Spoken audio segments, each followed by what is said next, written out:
Constitution. And I thank you for coming this morning to join us about a conversation about the wall, border security, and many issues such as immigration, the U.S. economy, and security issues surrounding the wall. I want to thank our fantastic communications team for preparing the video that you just saw, and also further images that you will see. President Trump started 2018 by, again, renewing his calls for the wall on the U.S. southern border with Mexico. This was one of his key campaign promises, at the time calling for a brick and cement structure running the entire length of the 2,000-mile U.S. Mexico border, and arguing that Mexico will pay the price tag for the wall. Recently, some of the administration's wording has changed, including that the structure could look more like a fence. There are some indications that the president might prefer a see-through structure, and as well that perhaps the barrier might not run the entire 2,000-mile length. You saw some of the very difficult terrain in the previous images and how difficult that is to do. And that it might merely replace the existing 700-mile fence, perhaps with some 200-mile extension, at least in the initial 10 years, with a price tag that the administration estimates correctly at $18 billion. US dollars, of course. There are vast differences in the price estimates, and that's something that we can talk about in the question and answer period. But it is probably a safe guess that $18 billion is a significant underestimate of the actual cost, especially if one factors in the need for repairing the structure, as is always the case. And it also implies very difficult and highly problematic trade-offs, such as taking money away from the Coast Guard for far more vital security elements. And the president has once again suggested that Mexico will pay for the border wall, which it will not. There is no way to make Mexico pay for the wall, nor is it at all politically feasible for any Mexican government to agree to such a proposition, especially in a presidential election year. But far more fundamentally, the wall is not simply about the money that are being spent. It entails many other costs that go far beyond the financial cost, and it's not going to accomplish the promises that the president has made. It will not enhance UN security, it will not stop contraband or people reaching the United States, and it's not going to improve US economic well-being. While it will fail at great expense in those costs and great opportunity costs, it comes with other problems, such as hurting the lives of US border communities, Native American communities, as well as damaging the environment. Why will the wall not stop the flow of drugs? For the very same reason the existing fence doesn't stop it. Traffickers will simply go above, under, and over it. They will use technologies such as drones and catapults to throw drugs over, and they will build tunnels that go under the wall. Even if the land border could somehow be made more secure and these technologies were not available, traffickers would simply smuggle people and goods and trucks by boats, as is already happening and as traditionally was the case, going far down the U.S. coast, far up the U.S. coast, I should say. And crucially, drugs and contraband, as well as people being smuggled into the United States, will go through the legal ports of entry, of which there are 52. Already, the vast majority of the amount of drugs smuggled into the United States from Mexico that doesn't come by mail, such as fentanyl from China, comes through the legal ports of entry. These ports of entry process literally millions of people, cars, trucks, and trains every week. It's simply not physically feasible to check all this movement of people and goods, even if improving the quality and speed and efficiency of searches at ports of entry is crucial, far more important than any physical structure between the ports of entry. Why will the wall not enhance US security from criminal groups? Because security at the end of the day is far more crucially dependent on good cooperation with Mexico. Already today, Mexico turns many more undocumented Central Americans, often very unfortunate people who come to try to the United States, than what's turned at the US-Mexico border. If Mexico drops this cooperation, that was very hard to achieve and took a long time, many more people would be attempting to cross into the United States. Similarly, cooperation or security against drug trafficking groups, criminal groups, very much depends on the United States finally being able to build up good cooperation, intelligence sharing, ability to mount joint coordinated actions, and also, crucially, the capacity of the United States law enforcement institutions to work with their colleagues in Mexico to help reduce the corruption and increase the efficiency of those law enforcement institutions in Mexico. All of that will be lost if the administration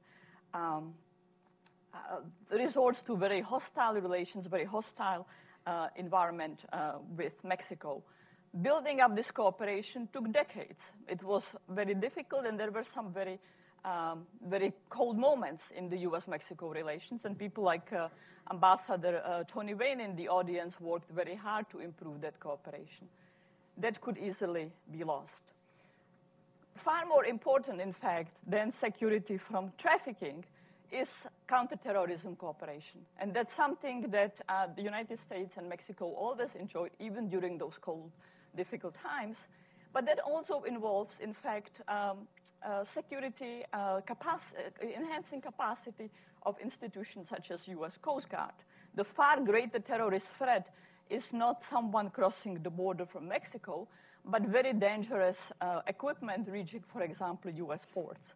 Yet, the president wants to take money away from the Coast Guard, from other institutions such as Border Patrol, and to devote it to the physical structure. By far, the least efficient, least significant element of border security. Why will the wall not reduce crime in the United States?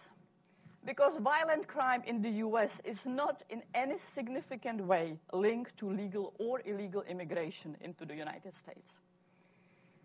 Although the President Trump has repeatedly rained against the carnage of crime in U.S. cities, overall, U.S. Violent crime has gone substantially down.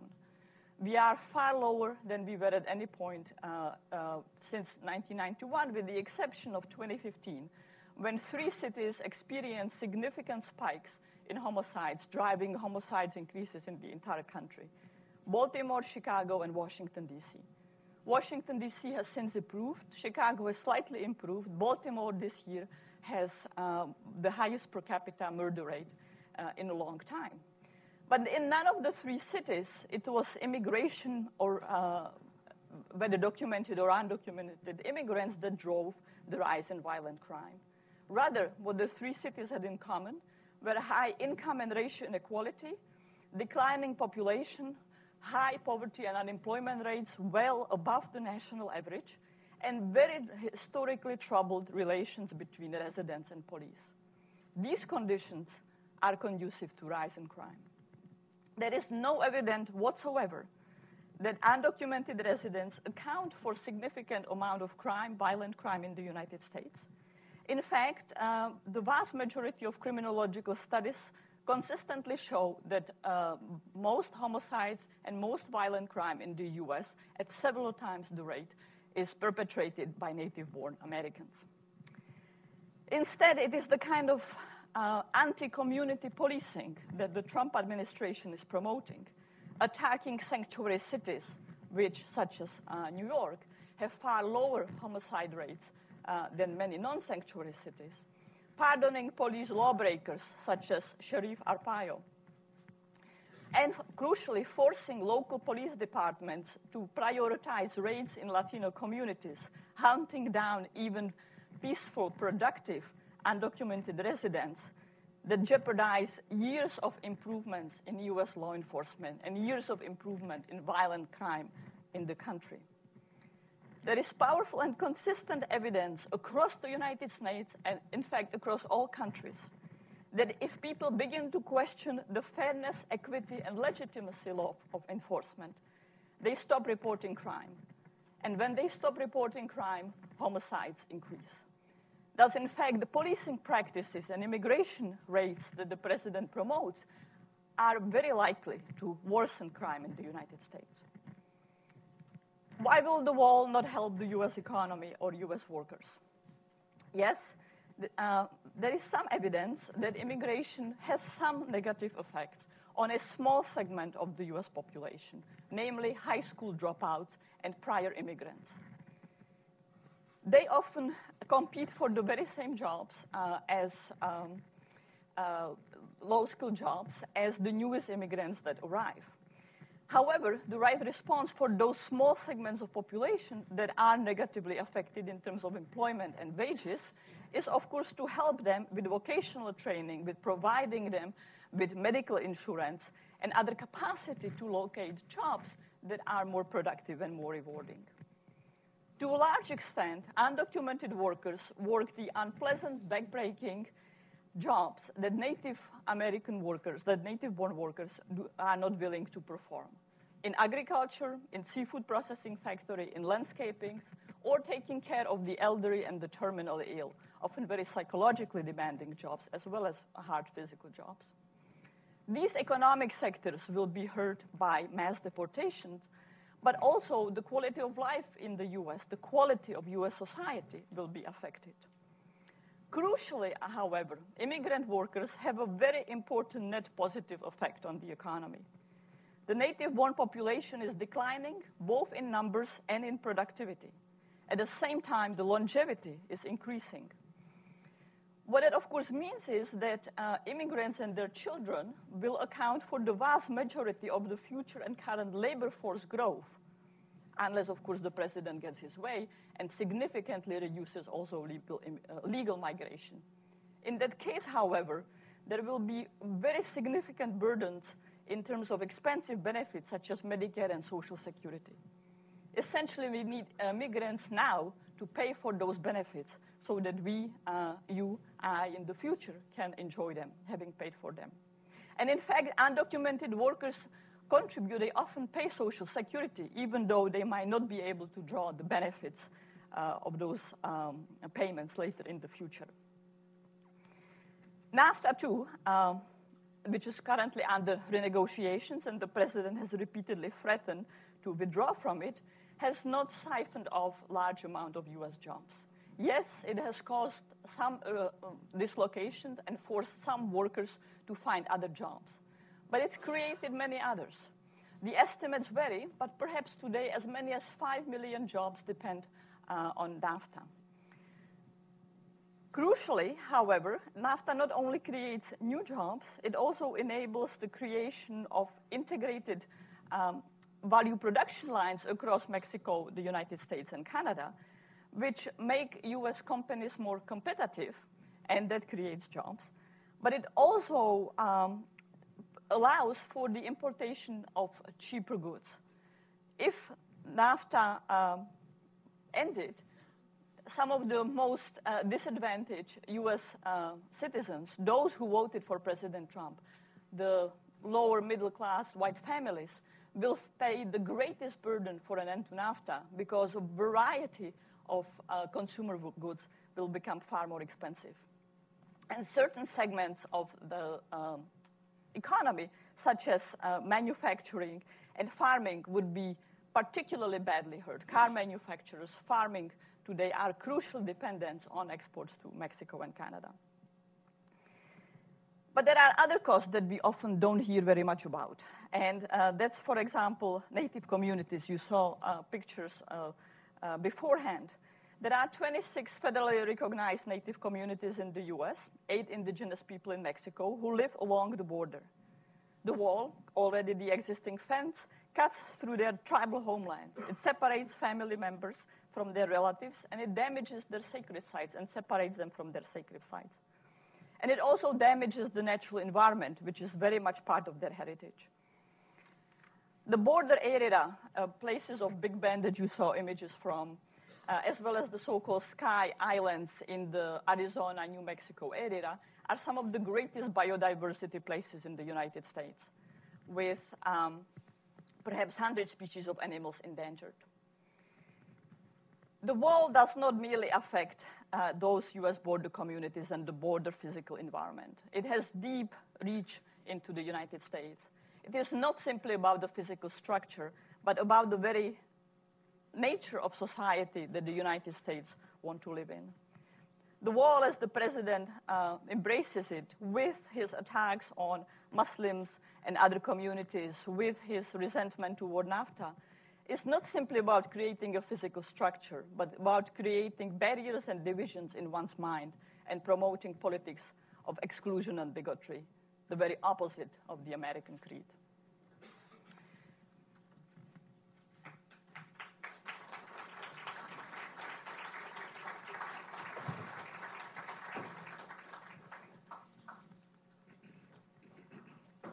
If I might ask you to join me on the podium.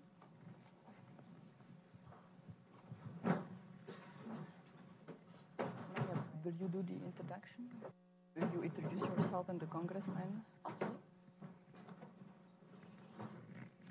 I think, right, and I think you are in the middle, and I'm here. Well, thank you so much for being here today. We're hoping that it's going to be an exciting panel. It's certainly timely. It's been in the news all week long. It'll probably be in the news as the debate gets going on all the different bills for a DACA fix. So there's a lot of things that get intertwined here, and we're hoping that we'll shed some light on the deeper issues that are underlying the discussion over the border wall or border security.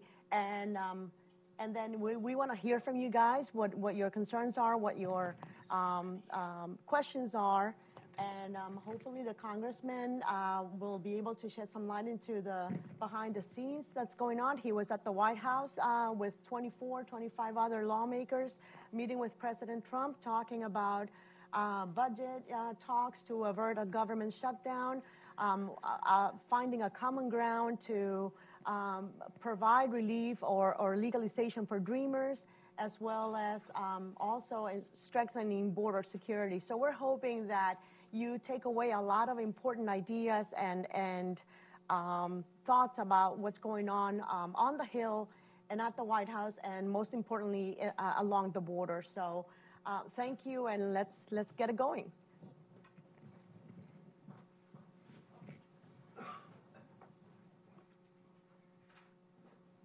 So I thought we would begin the discussion just basically by explaining what's going on in terms of basic things like definitions, Vanda. You talked about border security. You understand something very differently than the president apparently does in terms of what does border security do. So I thought we would begin by just getting to definitions. So we're going to talk about all the issues you raised in your essay, and right now. We talk about, what problem is the wall really trying to solve if border crossings are down, if drug traffickers will continue to evade authorities or finding ways to get their drugs in. Eminent domain, there are 90 lawsuits that are still pending according to your account. And obviously the evolving nature of the threats to U.S. security, like terrorism and drug trafficking. So first of all, definitions. What does the president mean by the border wall? How do you achieve operational control of the border? And is $18 billion enough? What is the actual price tag when you get done with maintenance and repairs and so forth? Well, thank you. I'll let you, Congressman, speak about what the president means by the wall. You most recently were with him. Clearly, his view has changed. I mentioned in my opening remarks that for a long time during the campaign and into his first year, he appeared to be insisting on a brick and cement physical structure. There perhaps is some movement now and suggestions that he prefers some see-through structure. And the administration, as far as I know, has never specified what it conceives by border security. It has never provided a definition. I would, however, argue that a lot of border security does not take place at the border. In fact, takes place far away from the border, both in terms of screening of people who come to the U.S. on visas, for example, but also in terms of cooperation with countries that could be sources of flows, dangerous flows to the United States, and cooperation with neighbors. I spoke about the necessary cooperation with Mexico and the fact that a lot of the control takes place actually on the Mexico-Central America border. I spoke about the long-term U.S. Mexico counterterrorism cooperation that survived decades of even very, very difficult relationship, with intelligence agencies sharing information and being able to apprehend potentially suspicious or dangerous individual far away from the border, in fact, at the territory. So a lot of border security takes place very far away from the border. And the physical structure on the border itself is merely a very temporary delay at best for any flows of either dangerous contraband or people. First of all, thank you so much for allowing me to be here with y'all, and in the Brookings Institute, again, thank you for allowing us to be here. I also want to point out somebody in the audience. I think the ambassador's back there, Anthony Wayne. And I say this because I learned a lot from him when he was the Mexican ambassador. And let me talk about some of the points. When we met with the president, I told the president, let me use a football analogy about the border. If you use football as an analogy, are you going to play defense on the 1 yard line, which we call the the U.S. Mexico border? And we spend right now $18 billion roughly on border security when you include everything. The president wants to add $18 billion for a fence. Keeping in mind that we spend $18 billion total right now for border security. That's the budget for CBP, or CBP, ICE, anything we spend on the border when you combine it all together. Mm-hmm. Now, if you're going to play defense, and I say offense also, you have to go, using football as an analogy, play on their 20-yard line instead of the 1 yard line. What does that mean? Exactly what you said. You expand the perimeter, and that is you work with countries that can help you. When people talk about the southern border strategy, I always remind this, and Tony, this might look familiar, is the southern border strategy that Mexico has with Guatemala. Mm-hmm. Because if you're trying to stop things from coming in, you use their 20-yard line instead of your 1 yard line where we spend so much money on the U.S. border. If you're able to do that, and I think you mentioned also, is Mexico at times has stopped more people and deported more people than what the U.S. Border Patrol. So if they will play matador, a bullfighter, and say, ole, just go in, that means all those people who are trying to come in will be over here at the Border Patrol. And remember, some of the people that are coming in at the border, some of them will come through a bridge. Some of them are going to come in between. Some of them are going to try to evade. Mm-hmm. Some of them are not going to evade because they're going to come in and say credible fear, asylum, or use one of those legal resources that they have. So they can use those. So not all of them are going to try to evade. So you got to understand, what are you trying to stop? And Congressman, how much money has the U.S. devoted to that the Mexico southern border strategy? Well, keep in mind, people talk about foreign aid. And notice when I talked about helping Mexico, back in 2014 when the unaccompanied kids, Kate Ranger and myself, we added about $80 million. With those $80 million to help Mexico in the southern border, they actually did a pretty good job. Remember, $80 million compared to $18 billion. So we got to know what to work with them. But if you look at the budget, for example, and I don't want to get into foreign aid, but I just want to give you a perspective. There's 5 countries what I call the $1 billion club.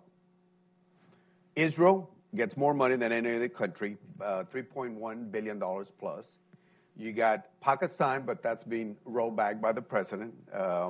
Then you got Egypt, and then at one time you had Iraq, now it's Afghanistan, and Jordan. So you got about 5 countries that are what I call the $1 billion club. But in our own backyard, before we did Plan Merida, we were giving Mexico about $36 million. And now it's a little bit over $100 million. It doesn't make sense that we should, if we're going to secure ourselves, work with Mexico and Southern America, Central America. And one of the things that we did, for example, when the unaccompanied kids, we worked in appropriations and we put $750 million to help the Central American countries. Prosperity, security, build up those countries so, less folks will have to come in because we're securing those countries. And unfortunately, the present administration, with all due respect, doesn't look at that. They just want to play a one-yard line defense and not look at. And I'll say this also about Mexico. If Mexico plays the matador position, that is, okay, you guys want to get rid of NAFTA, you all are trying to put a wall, you're trying to attack us, call us rapists and murderers and all that. Look at what Mexico does. Besides what they're doing at the southern border, which I think we can help and do more, the visa system that Mexico has is set up to help us. Imagine if one day the Mexicans say, hey, we're going to start letting the North Koreans come in vacation in Acapulco, or we're going to let Iran send all their folks over here. So they keep away folks that we don't want into the U.S. So the visa system helps us. The law enforcement people, ICE, DEA, and other officers that we have there are there working with us and working with the Mexicans, should I say. So they do a lot on security. So when we talk about NAFTA, I know we're talking about border, but when we talk about NAFTA, people need to keep in mind that those countries help us with security. The last point I want to point, if you talk to some of the Central American countries or even, talk to our own officials here, in the past, people thought that the only people coming in were Mexicans. Everything were Mexicans. But if you look at it, it's almost a UN. If you look at the people coming in, without mentioning countries, I can give you countries across the world that are now coming in through that. So that's why we got to work with Mexico. We got to work with other countries, Central America, to make sure that we extend our security, not at the one-yard line, but the pre-screening and the other work that we do. And that's where the administration, I brought this up to the president. And what did he say? Oh, people just want money. We can, we don't need to give them money. That's our money. And, and this is what we're saying is we got to understand what are we trying to stop. Last point. If you're trying to stop people coming into the United States, keep in mind that if you built the most beautiful wall, according to the president, 40% of the people that are here without documents are through a legal permit or visa overstays. So you can build the wall, somebody's going to come in a ship, cross a bridge, or come by airplane and overstay. So a wall is not going to stop them. Mm-hmm. You're going to stop drugs. Look at the latest DEA report.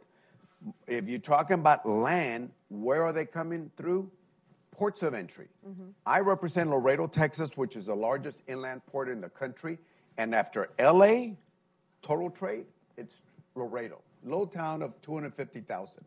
But we handle most of the trade coming in from Mexico through that land port. We've been trying to get more money into the ports, but most of the money goes between ports because most of my colleagues that don't understand the border want to put it in Border Patrol, which I support Border Patrol, men and women in green. They want to add a wall and National Guard. That's basically their solution. But if you look at it, you got to have the men and women in blue, which are the CBP officers.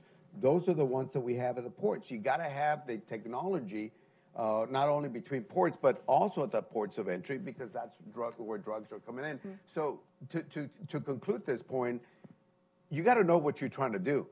And if you don't know what you're trying to stop or how it's coming in, and I don't even touch the water, because the drug dealers, they're not backwards type of individuals. They're rather sophisticated. Or should I say, they are sophisticated, and they hire people that are sophisticated, and they'll use drones to do certain things. They'll use the catapults that you talked about. They'll use submarines to bring in drugs and speedboats plus other things, and they will adjust. In the 1980s, when Miami Vice, remember Miami Vice, what was the drugs coming in? They were coming in through Florida and those areas. The U.S. put a lot of pressure. Some of us used to say, hey, it's like, it's like you push a balloon in and it's going to come over here. And sure enough, it started coming to the southern border. So they're going to adjust because they're sophisticated organizations. So on that point, Vanda, talk about, the president says that he's a successful businessman. That's his background.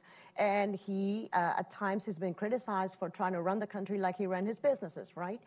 So when you talk about an $18 billion initial investment, because obviously the cost is going to be much higher when we're done with this, so what kind of return on investment is he getting for that $18 billion border wall?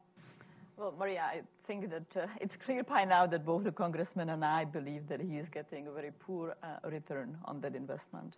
And you said appropriately that the $18 billion is the initial cost to build the structure. A big ironic part, of course, is that it's meant to replace right now about 700 miles of an existing structure that is there in the first place. But of course, that requires then that there will be repairs. We also are not fully clear what will actually be on the wall. The physical structure itself is the least important element. What is far more important in terms of even just reducing the amount of time that people or goods have to cross the border is the sensors that are along the border, lights, and there's been very little specification of what actually will there be in terms of radar, signal intelligence, and other sensor element of security that are far more crucial, again, than just the physical 18-foot, 30-foot structure. And in fact, there is, I think, rather distressing evidence that the president is proposing, or the White House is proposing, to reduce those sensor technology platform elements of the security and to put more money into the physical structure. So is that because in the budget for fiscal year 2019, apparently there's a memo out there where the White House officials were saying, let's take down funding for those areas and increase it for the border wall? Yes, indeed, and there have been other reports about some of the budgetary trade-offs that are being made. I alluded to shortchanging the Coast Guard and relocating money from the Coast Guard toward the wall. Again, I think that is extraordinary poor choice in terms of far greater dangers to the country's security, namely terrorism threats, the threat of some major terrorist activity in a port in a place like Boston or New York is far more significant, or Baltimore is far more significant than the land drug crossings or even crossings of immigrants across the border. So, my take is that we're taking the least effective element of border counterterrorism security, U.S. Homeland Security, and giving it tremendous amount of money that amounts to often a waste of money. And Vanda, and also the congressman, he won, and he campaigned, and he won on the pledge to build the wall and have Mexico pay for it. Obviously, things didn't go well. He didn't invite the Mexican president over to the White House, and then things went downhill from there. And then he kind of laid back from that pledge, but he brought it up again this week. He again said, oh, and by the way, Mexico will pay for it somehow.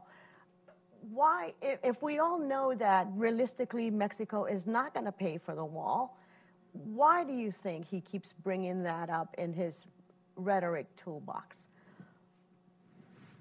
Well, obviously, he believes that that is a way to persuade Congress and taxpayers to lay out those extraordinary expenses for the wall, that somehow it will come back in the future. It will not come back from Mexico in the future. The president has previously spoken about seizing, for example, remittances that go to Mexico and Central America. That is neither legally nor forensically at all easy to do. In fact, it's very difficult to do, and arguably it cannot be done, even if there were capacity to sort money, for example, from undocumented workers. But also, even if somehow you could go through the enormous enterprise of trying to sort remittances that come from undocumented people, from documented people, that would in fact be very counterproductive in terms of security in the United States and in terms of the president's own objective, such as to limit immigration, legal and illegal, into the United States. For Mexico, remittances are the third most important source of revenue, And for Central America, that is often even a greater share. It's often number one source of revenue, or very important source of revenue, in some countries amounting to a third of the GDP. A reduction of remittances from the United States to those countries would mean far greater impoverishment, far greater economic hardship, and hence also far greater opportunities for criminal gangs such as the Maras and Pandillas, as well as drug trafficking organizations to intimidate and terrorize people. So if in year one we suppress remittances for whatever reason to those countries, in year 1.5, year 2, we can in fact expect far greater number of people trying to make it into the United States.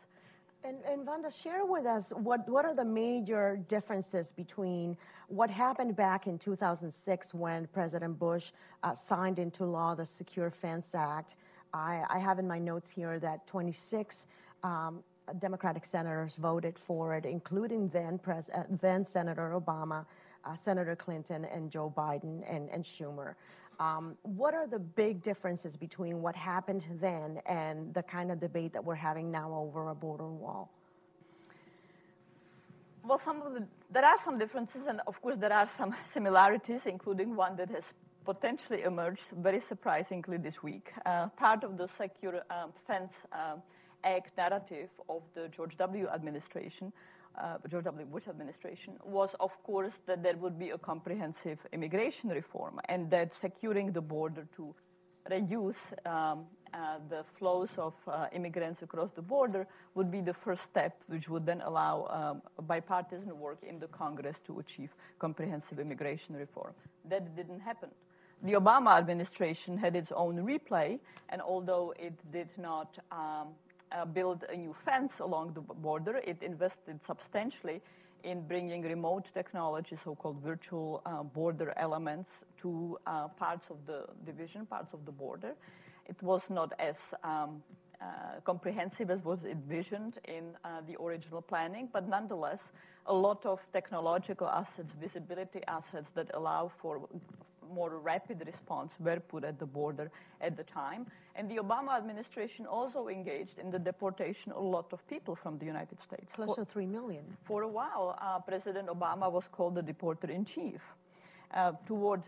In his last 2 years of the administration, most of the people who were deported were either voluntary returns, so they were not deported, but people who were caught close to the border within a short amount of time, and people who, in fact, had criminal records. They were the vast majority of deportees in the last 2 years. But both the deportations, the virtual border of the Obama administration was once again to pave the ground for bipartisan support for comprehensive immigration reform. Once again, just like during George W. Bush administration, that fell through. And that's perfect for the next set of questioning that I had. Congressman, we're talking about 2 sets of deadlines coming up. We have the January 19th deadline when government will run out of money and Congress needs to either do another CR, continuous resolution, or find a longer-term budget deal to avert a government shutdown. We also have the March 5th deadline that President Trump is imposing on Congress to find a DACA fix. So we have those 2 things going on. But we throw in the mix the ruling from the Ninth Circuit this week, where basically it's saying it's illegal to stop the DACA program. These kids need to continue renewing their permits while litigation gets sorted out in the system, in the court system. Talk about how that affects the timelines that we're dealing with on the Hill. Well, first of all, I sit on the Homeland Appropriations and the Defense Appropriations, so we work a whole year on getting the budget. And most of our work is done already. Are we waiting for my Republican friends so we can work out a deal? Is what we call the top numbers. The top numbers is basically if you add $1 for new dollars for defense, we want to have $1 for non-defense appropriations. And I think the last numbers we saw, Republicans wanted to have $54 billion new dollars to defense and about $37 billion for non-defense, which includes everybody else except for the defense. So we're trying to get that up so we can do that. Now, there was a proposal yesterday of a 2-year deal which is the way we ought to do it. Because once you get those top numbers, our work is done. All we have to do is increase certain things. What makes it a little different this time, and I don't like CRs, and if there's any government employees or anybody here, nobody likes the CRs because that means we haven't done our job. The reason we haven't done our job because for some reason our friends haven't given us that number, and part of it because they were busy with the tax bill. And I thought that after the tax bill, we'll get the numbers, because once you get those numbers, our job will be done quick. What complicates it this time is everybody's trying to use leverage. And the leverage is DACA. The Democrats are saying, hey, we're not going to give you the 60 votes because Republicans have 51 votes in the Senate, and they need nine Democrats to get up to the 60. We're not going to do that unless we use DACA. So what complicates it is Democrats are trying to use the spending bill as leverage, even though the March 5th deadline is over here. But the thing about it, what Democrats are, what I'm hearing Democrats saying is that Republicans may not feel a sense of urgency, but there are a lot of kids that are already losing the permits. Some 122 Dreamers are losing their permits on a daily basis. So for them, obviously, it is a big deal because they're losing jobs, they're losing homes, they're at risk for deportation. And so for them, for the advocacy community, there is a sense of urgency. Right. And they're saying Democrats need to use their leverage. And like you said, it's through the budget process because Republicans are demanding that this be dealt with separately. But if it is, then there's little chance of getting a real DACA fix. Right. And I'm one of those Democrats, and I'll say this, I support DACA. I've been supporting this for a long time, but I'm not going to shut down the government for one issue. The Republicans did it over health care. You remember some years ago? That was wrong. We don't need to, I'm not going to support or shut down the government over a single issue. Even though I emphasize that DACA is very important, but we need to still use that leverage to get the job done. The issue here is, can we get to the principles? And I'll talk about what happened at the White House. We said we're going to talk about four things. Mm-hmm. One is DACA. One is, and this is on top, that we still got to get those top numbers. Yeah. Because we got to get those top numbers. Once we get that, you'll see that our work will be done quickly because it's been done already. We worked on it last year. DACA, two, and I remember the Republicans kept saying the wall, and I said, no, it's called border security, and they agreed, okay, border security, and I'll get into the definition, what you start off with. The other one is chain migration. And it was, is it chain migration changes to only DACA, or is it chain migration to everybody else? Where the Republicans and just to be clear, the conservatives are using the rhetoric of chain migration to really talk about family reunification visas. It was established in 1965, and now they're saying it's being abused. Let's stop it at some point because we need to have a better control of who gets into the country. So it's important to understand what we mean by that. Chain migration, basically, one person comes in. Do they bring their immediate families, or they bring their abuelos, los tíos, everybody else? So, it's how far do you go on beyond? Because one person can bring in more than one individual, and it goes on a long time. And there are some of us who are saying... But what does the current law say right now? Is it just immediate family? Is it extended family? It's extended family. It goes on. I mean, you know this very well because you've studied this, is that one person can bring in more than just the immediate family. And that person that comes in can later bring in. Now, does it take a long time? Yes. Now, to finish my thought, so the third thing was chain migration. The fourth thing was diversity, the lottery things.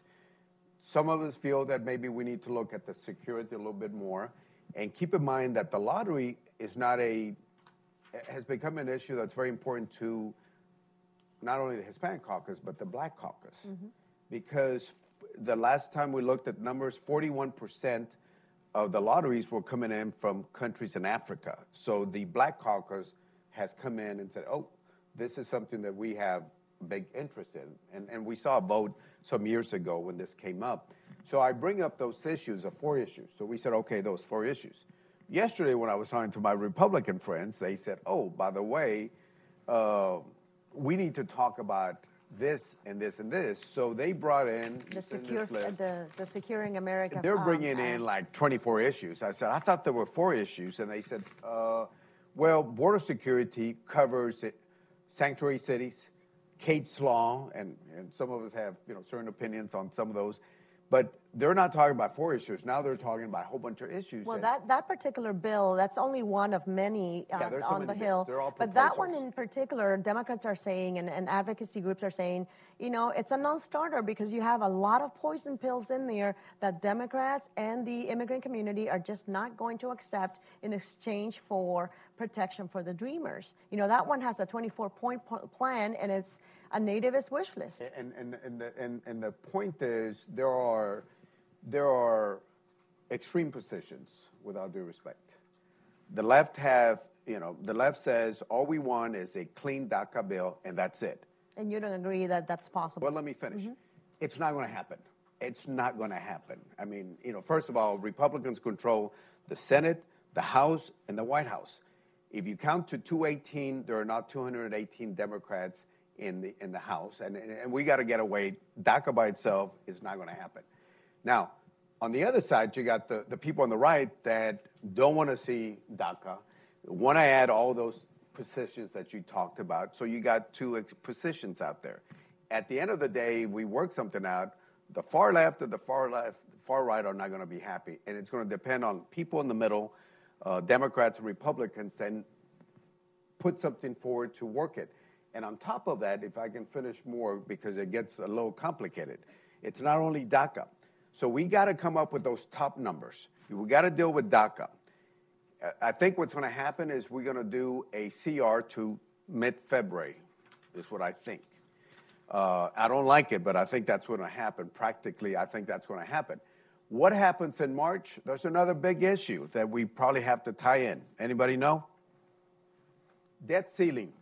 So somehow we're going to try to put all those things together to address those issues, whether together or separately. But I just want to give you the inside perspective in appropriations, looking at appropriations top numbers, looking at DACA, how do we use that as leverage on the spending bill, and the debt ceiling that will be coming in.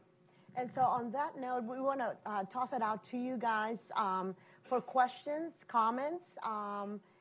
There are a lot of things going on behind the scenes, of course, and so we'll take a first round of questions. Yeah, thank you, Congressman, and thanks for the panel.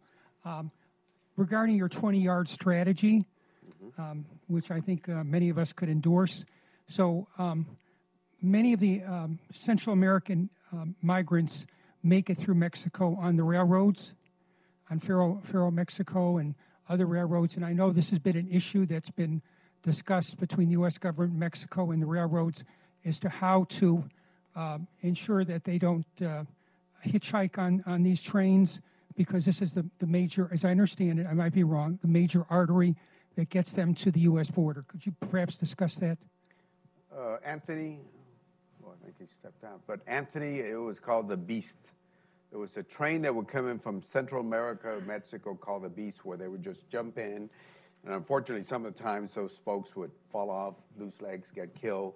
So when we did that work with Mexico and the southern strategy with Mexico, their southern strategy, there was work on that to try to get them to stop those people from coming in. But keep in mind that if you think about it, the drug cartels they might be in drug cartels. I mean, they might be selling drugs, human trafficking or smuggling, and whatever makes money for them. They control routes.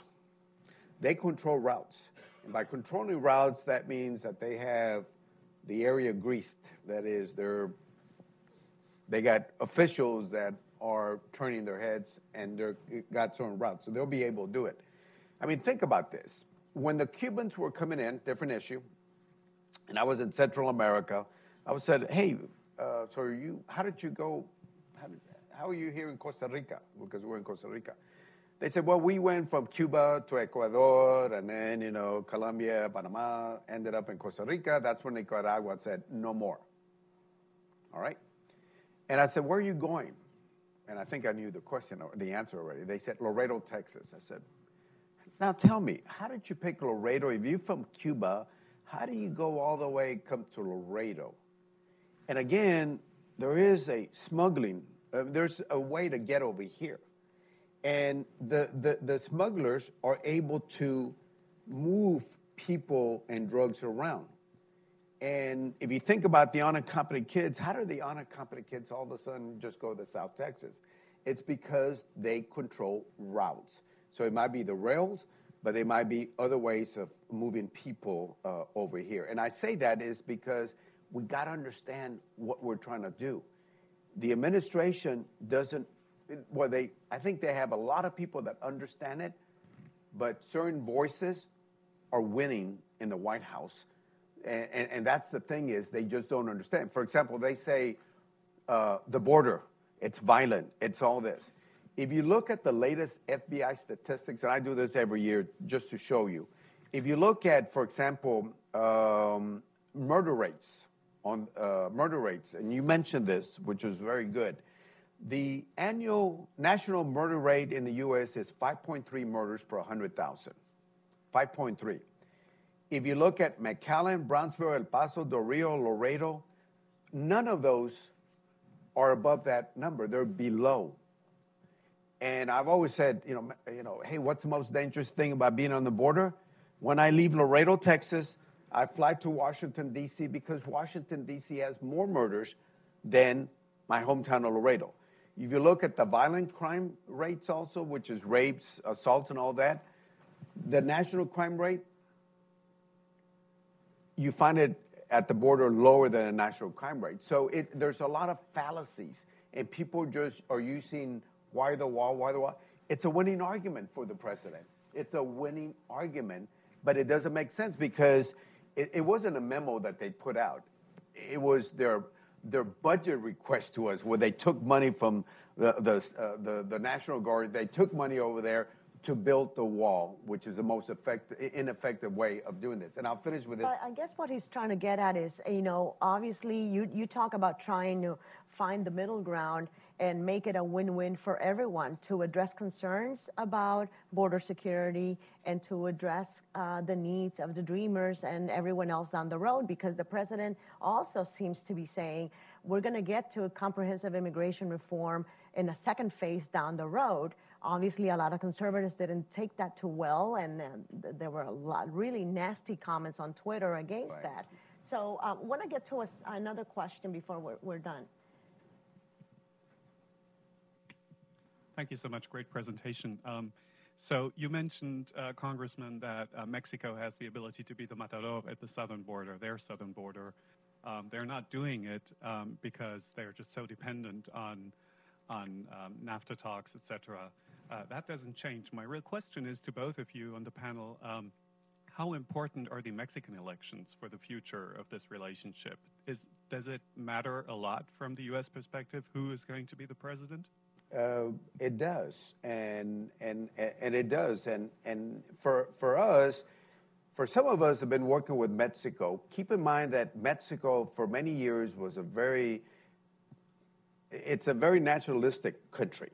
I mean, they're very proud, and at the same time, they have this relationship with the U.S. We want to be neighbors, but at the same time, they haven't forgotten that the U.S. took 55% of the territory. And to them, and I'm serious, they have that in their mind. Imagine if some country took 55% of your territory, you will remember that like if it just happened yesterday.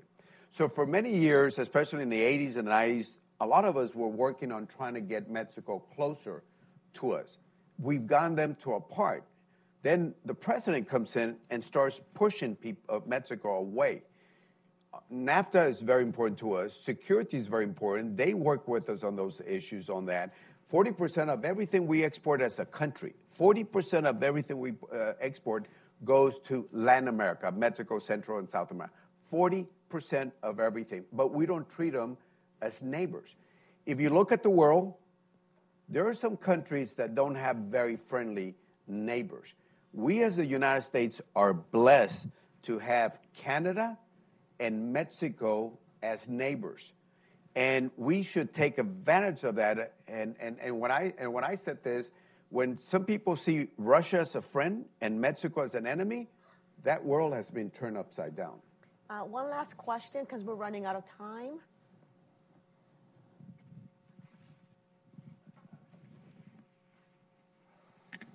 Hi. I work for the Thomson Reuters Foundation. We cover things like land rights, vulnerable people, trafficking, and such.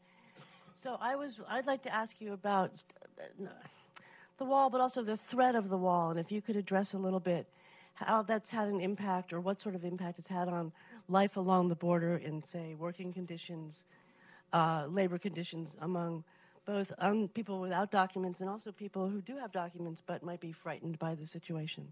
Vanda, you want to start that off? Sure, and I would say it's not just the wall, but the broader rhetoric of the Trump administration, right. The raids among Latino communities, but not just Latino communities, the rhetoric against Muslim citizens, Muslim residents, has created a significant atmosphere of fear and, for many people, terror. We saw it immediately, of course, in the Houston hurricane disaster, where people, not only undocumented workers, but people who had families who were undocumented, were afraid to come to shelters, despite the efforts of local officials to encourage them to come to shelters. So you had a very immediate situation and people putting themselves and their families in dire risk for the fear of deportation. Of course, we spoke about dreamers and the psychological difficulty for them. I do want to speak about crossing the border. I mentioned in my remarks that crossing the border is a matter of daily life for border communities. With the economy of particularly smaller U.S. cities and towns, not as large as Laredo or El Paso, but the smaller ones very much along the border, depending on, in fact, people from Mexico coming there to buy goods on the daily basis. And the reverse also holds for people from the United States going to places like Ciudad Juarez or Tijuana. And Vanda, we are talking about a very vital, very dynamic border community of some 12 million people, correct? On the U.S. side. The US side. If you can extend it into Mexico, you end up with a larger community, in fact. And there is also the notion, I think, that's very antiquated, that the community is people within 100 miles in each direction. The reality today is, of course, that many people have families as far as Michigan and Wisconsin, very deep into the United States. So the notion of the border being somehow separate from the rest of the body of the United States fundamentally doesn't hold true. So yes, there are significant impacts, very negative impacts. And I want to go back to the point that Congressman Cuellar and I were making before in multiple ways, that to think about border and border security, to think about the safety of the body of the United States, it's not only a matter of what happens here, what happens in the heart, what happens in the brain. It's about what happens in the external environment. How do we shape the external environment? How do we encourage cooperations with matters that matter to us? So, for example, antagonizing Mexican politicians, including some that already have perhaps perhaps nationalist, fairly anti-U.S. positions to start with, is not going to help. Is not going to help secure the United States. Is not going to make it a healthier, happier, more prosperous country. So on that note, I do want to bring this to a close and wrap it up, and I'm going to give you guys a chance to do a 1-minute pitch on what you envision would be a smart border security plan for the United States. Vanda? Not build the wall. Invest more money into improving legal ports of entry, not simply in terms of security, but also in terms of efficiency.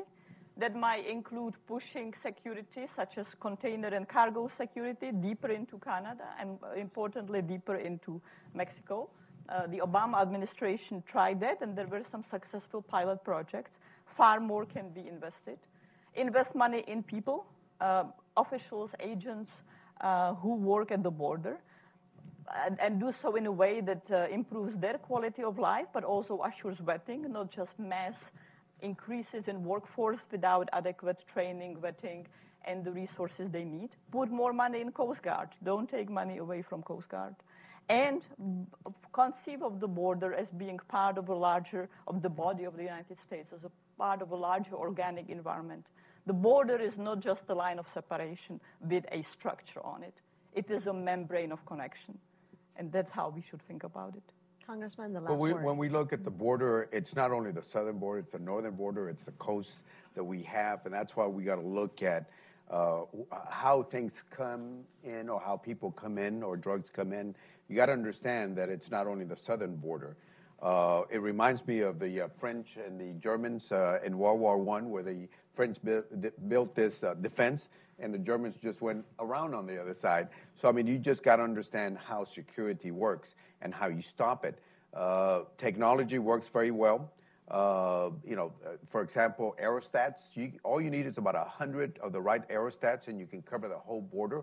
And we already have surplus from the military that the taxpayers paid. And all we have to do it because they'll cover 40 miles, and you're able to cover the whole border with about 100 of them. The personnel is also men and women in blue and green, not only Border Patrol, but CBP also, technology that's used well. You also got to look at, also keep in mind that if you add more Border Patrol, you create more activity. So you got to have judges, district judges, you got to have personnel, marshals, the other staff, it's support staff. I've added something that nobody's done for a long time. I added 55 immigration judges a couple years ago. I added 25, but the Obama administration wanted 0, which is beyond me. But I told my Republican friends, forget about Obama, add those 25 judges. I got 65 judges now this year in the appropriations, and I intend to add a little bit more. Immigration judges are good because they will tell somebody, you stay, or unfortunately sometimes, you go. And you got to have that judge make that decision. Finally, the last thing is you got to understand what's happening in Homeland. Did you know that Border Patrol is losing more personnel than they're hiring personnel? At one time, we were at 21,500. Right now, we're at 18,500, maybe 19,000. And it's got to a point where the Trump administration is paying hundreds of millions of dollars to a private company to hire Border Patrol. So, I mean, what are we doing here, guys? What's wrong with this picture? And by the way, we got to understand demographics also. It's not a Homeland, Secret Service, CBP, and other folks. There is a large number of people that are that are going to be retiring, and we're not hiring enough people there. So we just got to make sure that when we look at diversity of immigration, a lot of those immigrants are going to be filling some of those positions that we're trying to hire right now. Okay, well, thank you so much for joining us in this important and timely panel. Follow the news, and you can follow us and ask additional questions through the Brookings Institution. We want to thank you for joining us. You have a great day. Good job.